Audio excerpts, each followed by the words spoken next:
സ്തുതിയായിരിക്കട്ടെ. ഞാൻ ഇടുക്കി ജില്ലയിൽ സെൻറ്റ് ജോസഫ് ഇടവാങ്ങം ഏന്തയാറ് നിന്നാണ് വരുന്നത്. വിജയപുരം അംഗമാണ്, രൂപതാംഗമാണ്. എൻ്റെ പേര് സലോമി. എനിക്ക് നടുവേദന ഭയങ്കര ബുദ്ധിമുട്ടായിട്ട് എനിക്കിരിക്കാനോ അതുപോലെ കുനിഞ്ഞൊരു കാര്യം ചെയ്യാനോ ഒന്നും പറ്റത്തില്ലായിരുന്നു. അത് കാരണം എനിക്ക് ഭയങ്കര മാനസിക ബുദ്ധിമുട്ടും ഒക്കെയായിരുന്നു. അതുപോലെ എനിക്ക് ശ്വാസമുട്ടലും ഉണ്ടായിരുന്നു. അങ്ങനെ 8 വർഷമായിട്ട് ഞാൻ ഈ രോഗം കൊണ്ട് ഞാൻ നല്ലതായിട്ട് ബുദ്ധിമുട്ടുമായിരുന്നു. അങ്ങനെ ഇരിക്കുമ്പോൾ എൻ്റെ ഒരു കൂട്ടുകാരി എന്നോട് പറഞ്ഞു, ഇവിടെ വന്ന് ഉടമ്പടി എടുക്കാൻ പറഞ്ഞു. അങ്ങനെ ഞാൻ ഒരു ദിവസം ജോസഫ് അച്ഛൻ കുരിശുയർത്തി യൂട്യൂബിലൂടെ പ്രാർത്ഥിക്കുന്നത് ഞാൻ കണ്ടു. അതിൻ്റെ പിറ്റേ ദിവസം ഞാൻ ഇരുന്നിരുന്നപ്പോൾ ഞാൻ ഇവിടെ ഉടമ്പടി എടുക്കാൻ വേണ്ടി കടന്നു വന്നു. ഇവിടെ കടന്നു വന്നപ്പോഴത്തേക്ക് ഞാൻ ആദ്യം തന്നെ എനിക്ക് സുഗന്ധ അഭിഷേകം നന്നായിട്ട് ലഭിച്ചു. എനിക്ക് ഭയങ്കര അത്ഭുതം തോന്നി. കാരണം ഇവിടെ നിറച്ച് മുല്ലപ്പൂക്കളാണല്ലോ എന്ന് എനിക്ക് തോന്നി. ഞാൻ എന്നിട്ട് ഇവിടെ എല്ലാം ചുറ്റും നോക്കി, പക്ഷേ ഇവിടെയും അങ്ങനെ പൂക്കളൊന്നും ഞാൻ കണ്ടില്ല. അങ്ങനെ ആ സുഗന്ധാഭിഷേകം ലഭിച്ച് ഞാൻ ഇവിടുന്ന് ഉടമ്പടിയൊക്കെ എടുത്ത് നേർച്ച വസ്തുക്കൾ വാങ്ങാൻ ഞാൻ ക്യൂ നിന്നു. ഭയങ്കര തിരക്കായിരുന്നു. ഞാൻ നേർച്ച വസ്തുക്കൾ വാങ്ങാൻ നിന്നപ്പോഴത്തേക്ക് മാതാവിൻ്റെ നല്ല ഒരു വലിയ ചിത്രം കണ്ടു. ചില്ലിട്ട രൂപമായിരുന്നു. എനിക്കത് വേണമെന്ന് ഞാൻ കൈനീട്ടി പറഞ്ഞു. പക്ഷെ അവരെനിക്ക് എടുത്തു തന്നത് ഒരു ഫൈബറിൻ്റെ ഒരു ഫോട്ടോയായിരുന്നു. എങ്കിലും അവരെ ബുദ്ധിമുട്ടിക്കേണ്ടതെന്ന് വെച്ചിട്ട് ഞാൻ ആ രൂപവും വാങ്ങി നേർച്ച വസ്തുക്കളും വാങ്ങി ഞാനിങ്ങനെ ഒറ്റയ്ക്ക് അവിടുന്ന് വന്നത്. തിരിച്ച് മടങ്ങവേ ഞാനിവിടെ നിന്ന് ക്രോസ് ചെയ്ത് അപ്പുറത്തോട്ട് പോകാൻ തുടങ്ങിയപ്പോൾ എന്നെ വലിയൊരു ബൈക്ക് വന്ന് എന്നെ ഇടിച്ചു. ആ ഇടിക്കുമ്പോൾ എൻ്റെ ഇടത്ത് കാലിൻ്റെ വശത്തായിരുന്നു ഞാൻ ഈ നേർച്ച വസ്തുക്കളെല്ലാം കവറിലിട്ട് തൂക്കി പിടിച്ചിരുന്നത്. പക്ഷേ ഈ വണ്ടി വന്ന് ഇടിക്കുമ്പോൾ തന്നെ എന്നെ മാതാവിൻ്റെ കരങ്ങൾ ഞാൻ കണ്ടു. ഈ ബൈക്ക് മാതാവ് കൈ കൊണ്ട് പിടിച്ചു നിർത്തുന്നത് ഞാൻ കണ്ടു. എന്താണേലും ഞാൻ തല ചുറ്റി അവിടെ വീണു. ആ വണ്ടിയിലിരുന്ന വ്യക്തിയും വീണു. പക്ഷേ ഒരാപത്തോ ഒന്നും വണ്ടിയില്ല. അപ്പുറം ഇപ്പുറം വണ്ടികളിങ്ങനെ പൊക്കൊണ്ടേ ഇരിപ്പുണ്ടായിരുന്നു. പക്ഷേ എനിക്ക് ഒരു ബുദ്ധിമുട്ടും ഉണ്ടായില്ല. ഞാൻ തനിയെ എഴുന്നേറ്റ് ബസ് കയറി തന്നെ യാത്ര ചെയ്ത് ഞാൻ ഇടുക്കി വരെ പോയി. അന്ന് വീട്ടിൽ ചെന്ന് കയറിയപ്പോൾ തന്നെ എനിക്ക് എൻ്റെ കുഞ്ഞ് വാതിൽ തുറക്കുമ്പോഴത്തേക്ക് നല്ല സുഗന്ധാഭിഷേകം ഉണ്ടായിരുന്നു. മാതാവ് എന്നെ വീട്ടിൽ കൊണ്ടുവന്ന് എത്തിച്ചതായിരുന്നു. അതായിരുന്നു എൻ്റെ ഒന്നാമത്തെ സാക്ഷ്യം. അതുപോലെ എൻ്റെ രണ്ടാമത്തെ സാക്ഷ്യം, എനിക്ക് നടുവേദന മുതലും ഭയങ്കര ബുദ്ധിമുട്ടായിട്ടാണ് ഞാനിവിടെ വന്നത്. ഞാൻ നേരത്തെ പറഞ്ഞുവല്ലോ. പക്ഷെ ഞാൻ ഇവിടുത്തെ പരിശുദ്ധ തൈലം കുരിശ് വരച്ച് എന്നും പ്രത്യക്ഷീകരണ പ്രാർത്ഥന ചൊല്ലി വിശ്വാസ പ്രമാണം ചൊല്ലി ഞാൻ ഉപയോഗിക്കുമായിരുന്നു. അതിൻ്റെ ഫലമായിട്ട് എനിക്ക് നടുവേദന പോയത് ഞാൻ അറിഞ്ഞു പോലുമില്ല എനിക്ക് നടുവേദന ഉണ്ടായിരുന്നു എന്നുള്ള കാര്യം. പക്ഷെ ഞാൻ സാക്ഷ്യം പറയാൻ വൈകിയതിൽ അമ്മയോട് ഒരുപാട് ക്ഷമ ചോദിക്കുന്നു. അതുപോലെ തന്നെ എൻ്റെ മൂന്നാമത്തെ സാക്ഷ്യം, എൻ്റെ മോള് +2 പഠിക്കുകയായിരുന്നു. അവൾക്ക് ബയോളജി സയൻസാണ് എടുത്തിരുന്നത്. ഭയങ്കര ടഫായിരുന്നു എക്സാം. നന്നായിട്ട് പഠിക്കുന്ന കുട്ടിയായിരുന്നു.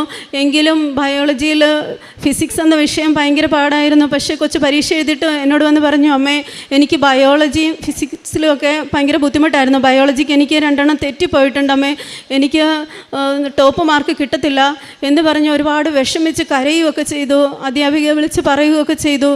പക്ഷേ റിസൾട്ട് വന്നപ്പോൾ ഫുൾ A+ഉം സയൻസ് വിഷയങ്ങൾക്കെല്ലാം 200-ൽ 200 മാർക്കും നൽകി പരിശുദ്ധ അമ്മ അനുഗ്രഹിച്ചു. കാശിരൂപം കൊണ്ടുപോയാണ് മോള് എക്സാം എഴുതിയിരുന്നത്. പരിശുദ്ധ അമ്മയ്ക്ക് 1000 നന്ദി.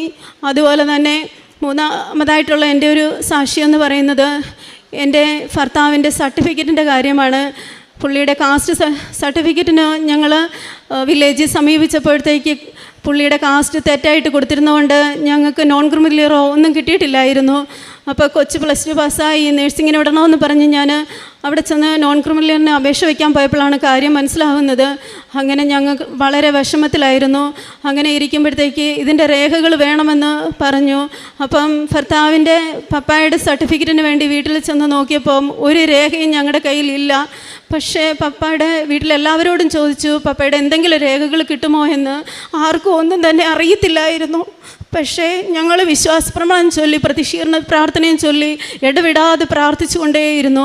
അതിൻ്റെ ഫലമായിട്ട് എൻ്റെ ഭർത്താവ് 30 വർഷം മുമ്പുള്ള സർട്ടിഫിക്കറ്റാണ് ഭർത്താവിന് വേണ്ടിയിട്ട്. അപ്പോഴത്തേക്ക് ഞങ്ങൾ പ്രാർത്ഥിച്ചു കൊണ്ടേയിരുന്നു. അങ്ങനെ അതിൻ്റെ ഫലമായിട്ട് ഞങ്ങൾക്ക് വികാരി അച്ഛൻ മുഖേന ഞങ്ങൾ 1950 എൻ്റെ ഭർത്താവിൻ്റെ പപ്പയുടെ മാമോദിസ കുറി ഞങ്ങൾക്ക് ആ നാട്ടിൽ നിന്ന് എറണാകുളം ജില്ലയിലായിരുന്നു അവർ താമസിച്ചിരുന്നത്. ഞങ്ങൾ കിഴക്കൻ ഏരിയയിലോട്ട് പീരുമേട് ഇടുക്കി ജില്ലയിലോട്ട് വന്നിട്ട് ഒരുപാട് വർഷങ്ങളായി. ഈ 50 വർഷം മുമ്പേയുള്ള ഈ മാമോദിസ കുറി ഞങ്ങൾക്ക് എവിടെയാണെന്ന് പോലും അറിയത്തില്ല മാമോദിസ മുക്കിയിരുന്നത്. പക്ഷേ എന്താണേലും ഞങ്ങളുടെ വികാരിയച്ഛൻ പ്രാർത്ഥിച്ച അതിൻ്റെ ഫലമായി ഞങ്ങൾ ഈ കാശുരൂപം പിടിച്ച് പ്രതീക്ഷണ പ്രാർത്ഥന ചൊല്ലി വിശ്വാസപ്രമാണം ചൊല്ലി ഞാനും എൻ്റെ കുഞ്ഞു മുട്ടയിൽ നിന്നും കരഞ്ഞ് മാതാവിനോട് പ്രാർത്ഥിക്കുമായിരുന്നു. അതിൻ്റെ ഫലമായിട്ട് ഞങ്ങളെ അവിടുത്തെ വികാരിയച്ഛൻ എൻ്റെ ഫോണിലോട്ട് വിളിച്ചിട്ട് പറഞ്ഞു, ഇന്ന പോലെ ഇന്ന പേരിലാണോ എന്ന് ചോദിച്ചു. വീട്ടുപേരും പറഞ്ഞു. അങ്ങനെ ഞങ്ങൾക്ക് ആ മാമോദിസക്കുറി കിട്ടി. അതിൻ്റെ ഫലമായി എൻ്റെ ഭർത്താവ് ചെന്ന സ്കൂളുകളിൽ ഞങ്ങൾ അവിടെ പീരുമേട് എല്ലാ സ്കൂളുകളിലും ചെന്ന് ഞങ്ങൾ അപേക്ഷ വെച്ചിട്ടുണ്ടായിരുന്നു. ഉപ്പിട്ട് അവിടെ എല്ലാം ഞങ്ങൾ പ്രാർത്ഥിച്ചാണ് അപേക്ഷ കൊടുത്തത്. കാരണം ഈ സർട്ടിഫിക്കറ്റ് ഞങ്ങൾക്ക് എത്രയും പെട്ടെന്ന് ലഭിക്കാൻ വേണ്ടി. പക്ഷേ അധ്യാപകരെല്ലാം നല്ല സമീപനമാണ് ഞങ്ങളോട് കാണിച്ചിരുന്നത്. അവിടെ എങ്ങും സർട്ടിഫിക്കറ്റ് ഇല്ലായിരുന്നു. അവസാനം ഈ മാമോദിസക്കുറി കിട്ടിയതിൻ്റെ ഫലമായി ഞങ്ങൾ ആ പേര് വെച്ച് ഞങ്ങൾ ഉടൻ തന്നെ അവിടെ അന്വേഷിച്ചു. 10 മിനിറ്റിനകം ആ സർട്ടിഫിക്കറ്റ് ഞങ്ങൾക്ക് കിട്ടുകയും ഞങ്ങൾക്ക് രേഖകളെല്ലാം ഞങ്ങൾക്ക് ശരിയായ വണ്ണം നേരായ വണ്ണം ഞങ്ങൾക്ക് വില്ലേജിൽ നിന്ന് ലഭിക്കുകയും ചെയ്തു. പരിശുദ്ധ അമ്മ വഴി ഞങ്ങൾക്ക് നൽകിയ വലിയൊരു അനുഗ്രഹമാണ്. ഞങ്ങളുടെ കുഞ്ഞുങ്ങളുടെ ഭാവിയെ അത് സ്വാധീനിക്കുന്നതാണ്. അതില്ലാതെ ഞങ്ങളുടെ കുഞ്ഞുങ്ങൾക്ക് മുന്നോട്ട് ഇവിടെ പഠിക്കുവാനോ ഒന്നും പറ്റത്തില്ലായിരുന്നു. അത് അമ്മ ചെയ്ത വലിയൊരു അനുഗ്രഹമാണ്. പരിശുദ്ധ അമ്മയ്ക്ക് കൊടാനുകൊട് നന്ദി. അതുപോലെ എൻ്റെ കൊച്ച് അവളുടെ സാക്ഷ്യങ്ങൾ പറയും. ഈശോ മിശിഹായ്ക്ക് സ്തുതിയായിരിക്കട്ടെ. എൻ്റെ പേര് അനീറ്റ KB. അമ്മ പറഞ്ഞ പോലെ അമ്മയുടെ ഉടമ്പടിയിലായിരുന്നു ഞാൻ ആദ്യം എൻ്റെ പ്രെയറൊക്കെ ചെയ്തുകൊണ്ടിരുന്നത്. അപ്പം ആദ്യമായിട്ട് ആക്ച്വലി അമ്മ ഉടമ്പടി എടുത്ത് വീട്ടിലേക്ക് കയറി വരുമ്പോൾ ഞാൻ ഉറക്കമായിരുന്നു. അപ്പം അമ്മ എന്നെ ആദ്യം കുറേ വഴക്കൊക്കെ പറഞ്ഞു. അതിനുശേഷം പിന്നീട് അമ്മ എന്നോട് പറഞ്ഞു, നമ്മൾ എല്ലാവരും ഉടമ്പടിയിലാണ്, അപ്പോൾ നീയും പ്രാർത്ഥിക്കണം എന്ന് പറഞ്ഞു. അതുകൊണ്ട് ഞാൻ പിന്നീട് അമ്മയുടെ കൂടെ രാവിലെ എഴുന്നേറ്റ് പ്രത്യക്ഷീകരണ പ്രാർത്ഥന ചൊല്ലും.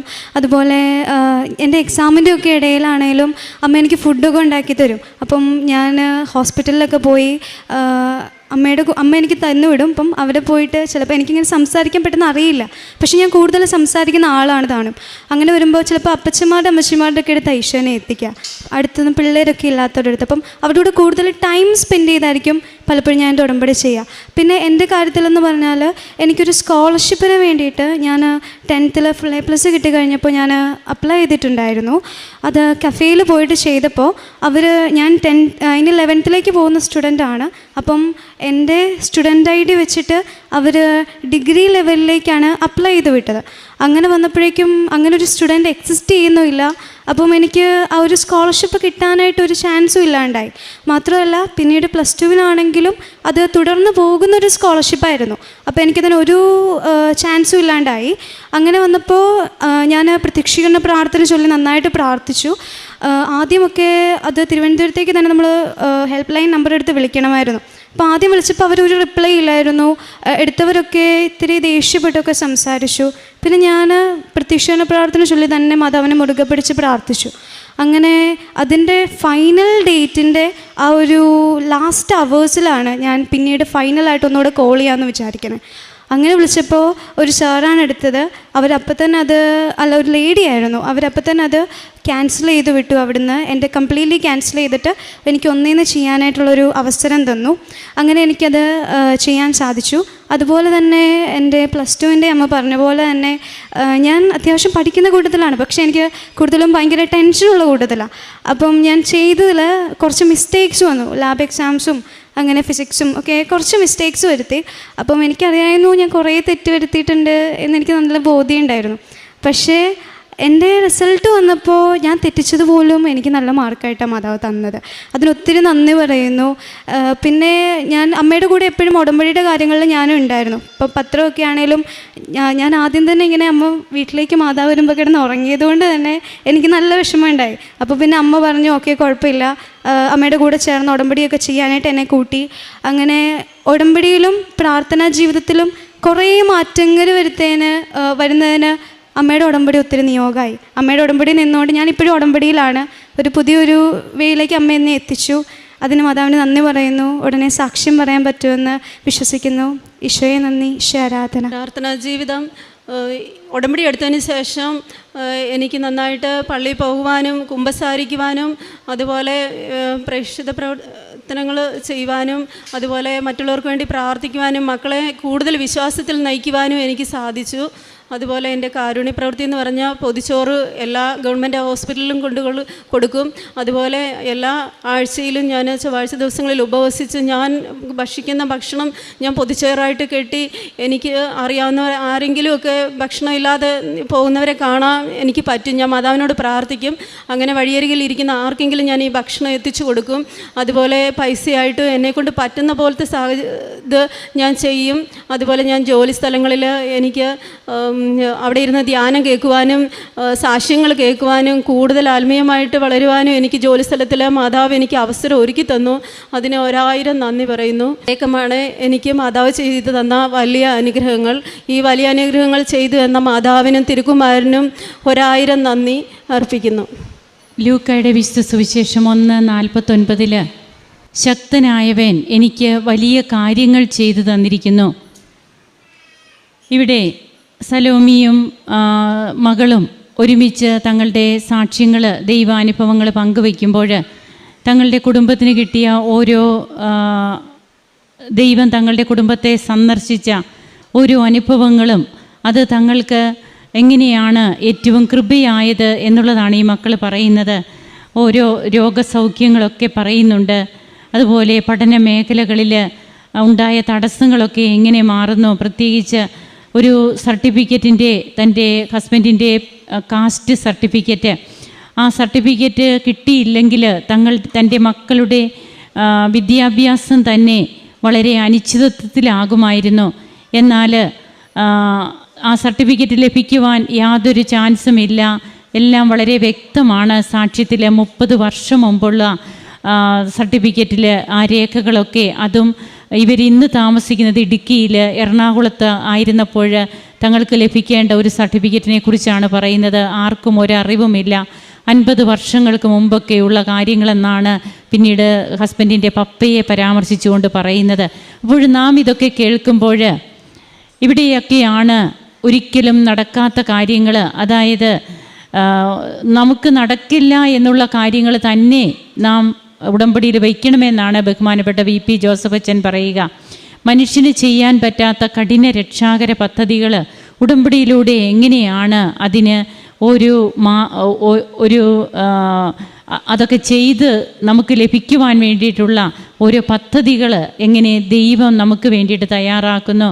അങ്ങനെ തങ്ങൾക്കത് ലഭിക്കാനിടയാകുകയും മക്കൾക്ക് അതുമൂലം വിദ്യാഭ്യാസ ലോണൊക്കെ ലഭിക്കുന്ന കാര്യവും ഇന്ന് തൻ്റെ കുടുംബം ഒന്നിച്ച് മക്കളെയുമൊക്കെ എങ്ങനെയാണ് ഈ ഉടമ്പടിയിൽ ഉൾപ്പെടുത്തിയിരിക്കുക.